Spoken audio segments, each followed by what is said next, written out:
Welcome to another jam-packed edition of Whether or Not. On tonight's show, we have nature in the news stories on robotic fish and also increased regulation on lawn fertilizer in Pennsylvania. Brandon has a feature on how the weather affects the golfing industry, and Bree will have a look into the extended forecast where hopefully there's some signs of spring. All that and more coming up. Whether or Not starts right now.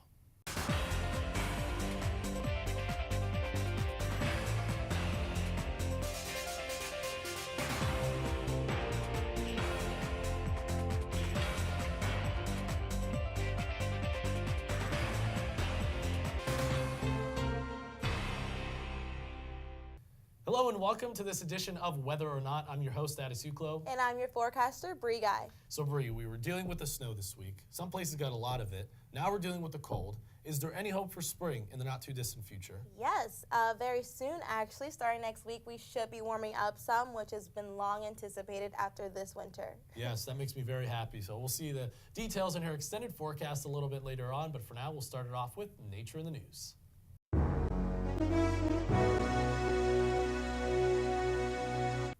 The Senate Tuesday voted 47-3 to pass Senate Bill 792 that would regulate the application of lawn fertilizer. The bill was introduced by Senator Richard Alloway, one of Pennsylvania's representatives on the Interstate Chesapeake Bay Commission. Quote, "The health of Pennsylvania's streams and rivers is of critical importance to the economic future and quality of life," Senator Alloway said. He went on to say, "Unfortunately, thousands of miles of streams in the Commonwealth are impaired due to excessive levels of nitrogen and phosphorus.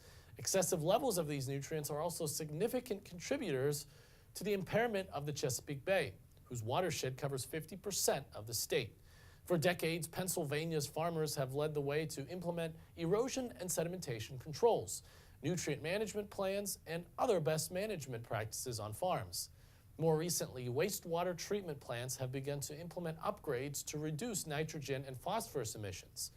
In addition to setting clear standards for the application of fertilizer to turf, the bill will also require all professional fertilizer applicators to be certified in proper application techniques and best management practices."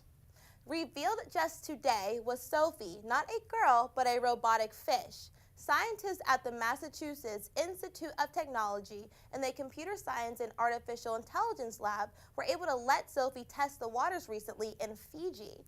Sophie is 1.5 feet long and mimics a real fish. She can swim down to 60 feet below the surface and has a battery life of 45 minutes. Sophie comes as an alternative in some cases to remote-operated vehicles and submarines. Scientists hope that she can give insight to marine life and changes in these ecosystems. Building Sophie was no easy feat, for she has a 9-inch silicone tail that moves just like a real fish. However, the roboticists had to make sure that she could actually swim like a real fish. This also included having to waterproof Sophie, add buoyancy control, finding the right weight distributions, compacting the materials, building a communication system, and most importantly, finding a way for her to do her job without having a negative impact on marine life. After years of building, Sophie was born and is controlled with a modified Super Nintendo controller. Sophie may not be the next big thing, but she certainly is the key for groundbreaking work that could further oceanic study. Columbia County is now the proud owner of over 130 acres along the Susquehanna River.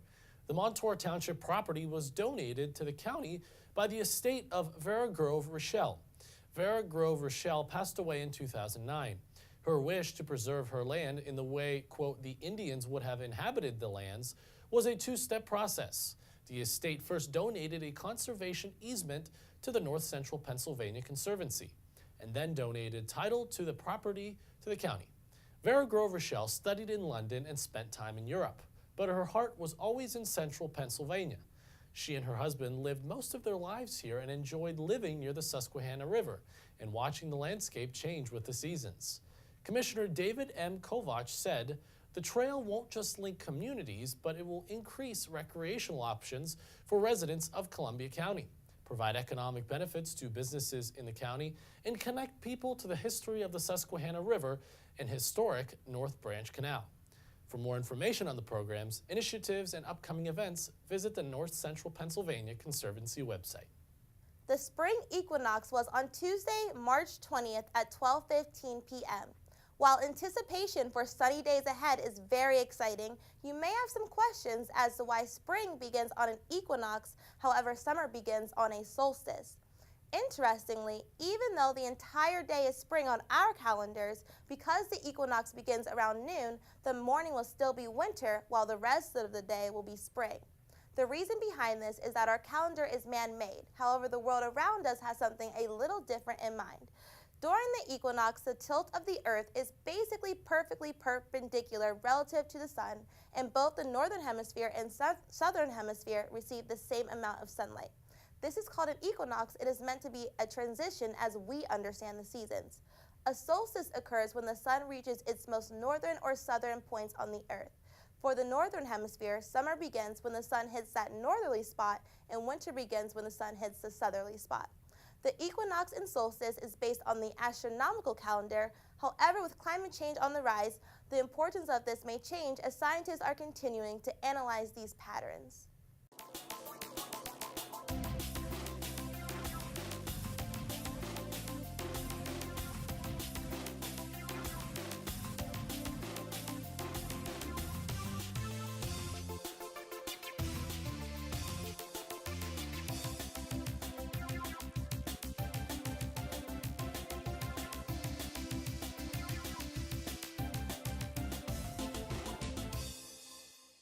Hello everyone, I'm here with your weekend forecast, and let me tell you I'm very excited about the reprieve that we're going to be having after that huge snowstorm moved into our area earlier this week.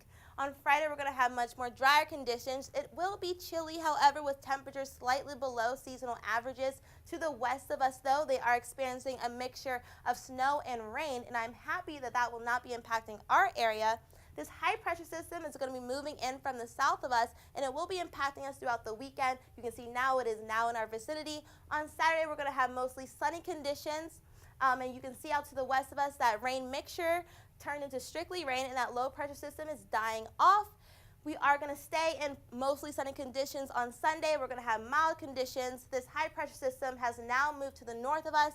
However, you can see this low pressure system developing to the south of us.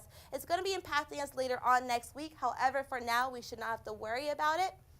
On Friday, we're going to have a high of 37 and partly sunny conditions, dropping down to 20 degrees and having still partly cloudy conditions, and it's going to be chilly and then going into Saturday, we're going to have a high of 40. It's going to be mostly sunny, an enjoyable weekend, and it will stay that way going into Sunday with mostly sunny conditions again. And now Brandon has a feature on how the weather is impacting the golfing industry. Well, even though it may not look like it, spring and warmer weather is upon us, and that has me itching to get back out onto the golf course. With the golfing season set to open soon, I decided to look into the link between golfing and weather to get an idea of how the weather impacts the golfing industry. I had the privilege of sitting down with General Manager of Penn State Golf Courses, Joe Hughes, to discuss weather and golf. Joe Hughes is a Penn State class of 1999 alumni who is currently the General Manager of Penn State Golf Courses. Prior to joining the Penn State Golf Course team in 2002, Mr. Hughes first worked at a private golf club in Pittsburgh, so he is no stranger to the golf industry. On that note, I began the interview by asking Mr. Hughes how, overall, weather affects the golfing industry, specifically Penn State's. Yeah, no, that's a good point. And everyone asks, what do you do in the winter months? Well, it just depends. When does the winter start? It seems like November and December are getting a little bit milder, and then we get all excited once we turn the corner, get through the holidays in January and February, and we're like, wow, there's now 50, 60 degrees in February. And there's no snow on the ground when you opening. It's like, wow, it's only February, let's calm down. But we are open year round, that if the weather did permit, we will have golfers out there. We have a winter course that we go down to, which is instead of 36 holes open with our blue and our white total, we go down to an 18-hole facility. And we'll utilize the back nine of our blue course. And if the weather's good, then we'll bring the inside loop of the white course. And that's our winter course year after year. It can handle the weather the best. So we do pay attention to what the greens reaction are, especially the front nine of the blue. It's well tree lined, wooded, that yes, it takes a little bit longer for that one to thaw out than it does any other part of the golf course. But bottom line, if the courses can be open, we will be. It might be a skeleton crew, so we are looking. Do we need to bring in staff? Do we need to keep them home and try to say, hey, these are all bonus days? Let's see what we can do from a management perspective and leave wage payroll till we get started up in March. Today, the use of social media is a popular medium for communication to customers of many businesses, and the Penn State golf courses are no exception. Here, Mr. Hughes touches on how the Penn State golf course reaches out to their customers when inclement weather is likely. Yeah, but we use Facebook, we use our social media with Twitter. We also do our online. I'm in charge of our website, PennStateGolfCourses.com, and right there on the homepage will be any announcements. Plus, we also have an email database of 15,000 names that we have of our customers that will spread the word that way as well to let them know that we're open. In the winter, especially in State College, the weather can be quite variable, especially in terms of temperature and precipitation. And if you've ever gone golfing, the temperature and precipitation are two things that certainly play a role in how much you enjoy your round. Mr. Hughes highlights those variables as well as others in his explanation of what he looks for when looking at the weather. The night temperatures, and to see if it's going to be clear that evening, and is frost going to play a factor when it comes to it. Right now, this time of the year, even though we are open year round, if the weather permitted, we don't start tee times till 11 o'clock because we know there's going to be some type of freeze, some type of frost the night before that it could come into play. Of course, we're looking as, hey, is there a frost delay? Is it a clear sky? Is there any wind blowing to help with that? But especially now, we're watching the snow. And is there going to be a snowstorm coming up? Nothing we can do about it, but at least we're seeing in advance, do we need to bring in staff? Like I look 48 hours to make decisions with the golf courses, but I'm looking a week ahead to make decisions with the staff. So you're catching me right now at a time where we're looking at next week is supposed to be mid-40s, flirting with 50. I'm going to put a normal schedule together and have some of our staff come in to help support us because eventually spring is going to come, and once it does, the floodgates will open and we need to be ready for it. The other obvious link between the weather and the golf industry is the maintaining of the golf course itself. Mr. Hughes comments on some of the factors that play into maintaining the golf course throughout the winter. Yeah, right now in the winter months, we had the ash borer beetle bug killed a lot of our trees around here and caused some dangerous situations with if the winds pick up. So we had to remove a couple of those trees. A couple of the pine trees are down. So once we remove trees for whatever reason due to health issues, we will come back, we'll stump grind them, do things of that nature. Now, that's just new for this year. In the past 2 years, we've had to do that with the different diseases that we've come across. From the day-to-day standpoint, we're removing leaves. As soon as fall comes, the leaves start going crazy. Golfers and leaves don't mix. They lose their golf balls in the leaves. So we try to keep our facility leaf-free, where some places they mulch them. We try to pick up every single one that we can. We're picking up debris. We're looking for anything out in the golf course. Right now, we're also working on our irrigation to get it ready for the summer months. It'll come. Before you know it, we're going to need to start watering some things. Well, even though I am certainly no pro when it comes to golfing, I am definitely looking forward to spring weather and getting back out on the links here in State College. For Whether or Not, I'm Brandon Sawyer.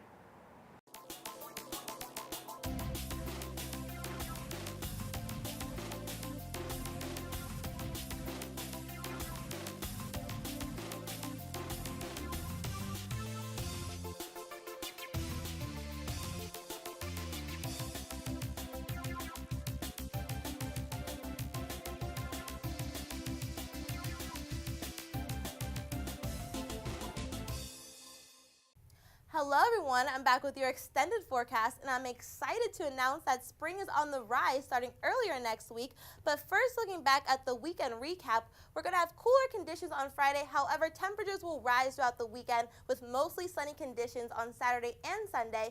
These conditions will stay throughout early next week, with Monday and Tuesday having sun peeking out. On Wednesday, it is going to be slightly more wetter. However, it won't be too much to worry about. This won't stop the temperatures from rising gradually throughout the week. And then on Thursday and Friday, temperatures will stay pretty steady with sun peeking out on Thursday. Those 40s and 50s make me very happy. Yes, me too. We are slowly inching our way towards summer, which is very exciting. Yeah, I mean, it could be worse. We still are in March, so it's not unusual to see cold, but it's all up from here, right? Yes, no, definitely. Well, one of your stories earlier had something to do with astronomy, and so did our quiz question we asked you earlier in the show. The last full moon of the winter season in March is known by all but which of the following? Is it A, milk moon, B, sugar moon, C, worm moon, or D, sap moon? If you guessed A, which I didn't, you are correct. The moons of March go by many different names, but the three most common are the sugar moon and the sap moon, named for the harvesting of maple sap to create sugar and syrup, as well as the worm moon because of the earthworms that crawl back to the surface at the end of winter. And the milk moon occurs later in May and is named for the milky white appearance of the moon during the month. I didn't know that. Me neither. I didn't know anything about the worm moon or anything like that, which is very interesting to learn. It's nice to have an astronomy lesson. Yeah, every now and then. Well, that is all the time that we have for this edition of Whether or Not. I've been your host, Juklo. And I've been your forecaster, Bree Guy. Thanks for watching. Have a great weekend.